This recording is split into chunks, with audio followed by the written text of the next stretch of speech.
Assalamualaikum warahmatullahi wabarakatuh. Mother, how are you today? Di sini saya akan membuat video tentang Mother, how are you today?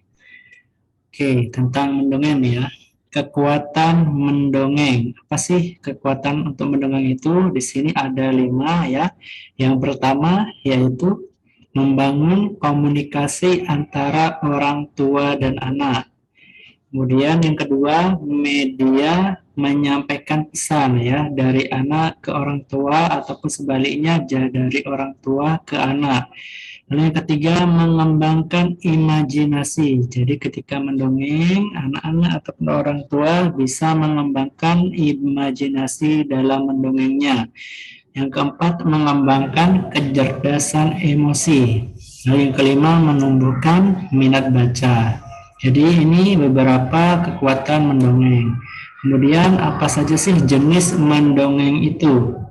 Nah, jenis mendongeng itu ada 2, yaitu mendongeng menggunakan teks, yang kedua yaitu mendongeng tanpa teks. Nah, yang pertama mendongeng dengan teks itu kita menggunakan buku ya, kumpulan buku-buku yang berisi tentang jenis-jenis mendongeng ya, banyak, mau fabel ataupun yang tidak fabel.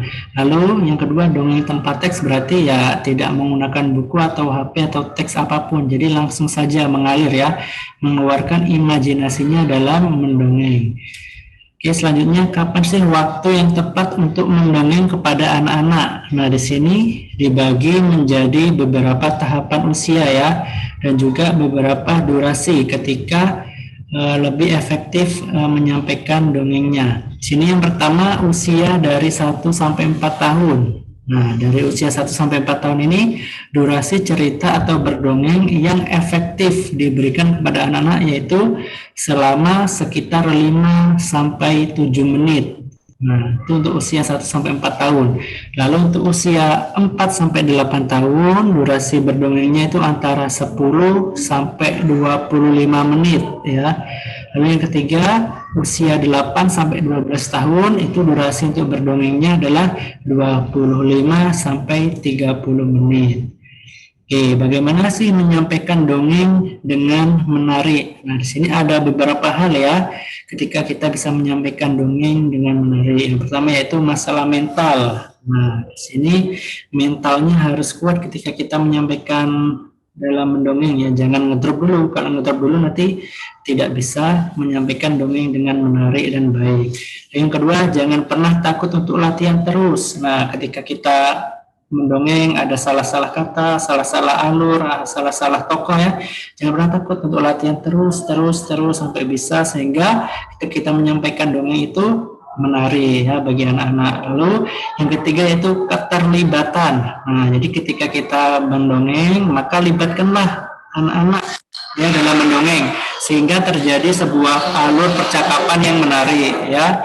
Nah, cara yang mendongeng dengan baik itu bisa dengan kontak mata ya. Ketika kita sedang mendongeng, kita masukkan kontak mata. Lalu yang kedua, suara ya, intonasinya, suaranya dengan pas. Ketika suara kucing ya, kita ikuti seperti suara kucing, suara tikus seperti suara tikus ya. Kemudian ekspresinya. Nah, ekspresinya diperhatikan juga ya, supaya menarik, ekspresinya juga harus pas. Nah, yang keempat, posisi tubuh saat mendongeng. Nah, jadi posisi tubuh, gerak-gerak tubuhnya ya juga harus sesuai dengan apa yang disampaikan. Nah, lalu make them feel not only heard and see. Nah, jadi ketika kita mendongeng, setelah selesai mendongeng, jangan biarkan anak-anak itu cuma melihat dan mendengarkan, tapi kita tanya, kita ajukan pertanyaan ya.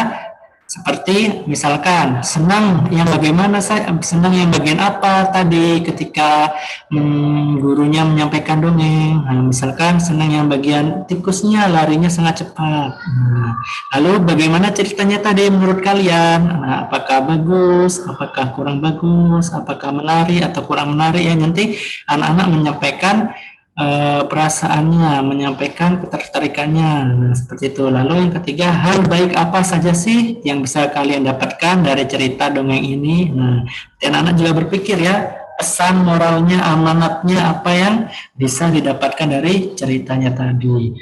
Oke, itu saja ya beberapa kekuatan dari mendongeng. How are you today? Oke, terima kasih. Mungkin sampai di sini dulu ya videonya. Saya akhiri. Wassalamualaikum warahmatullahi wabarakatuh.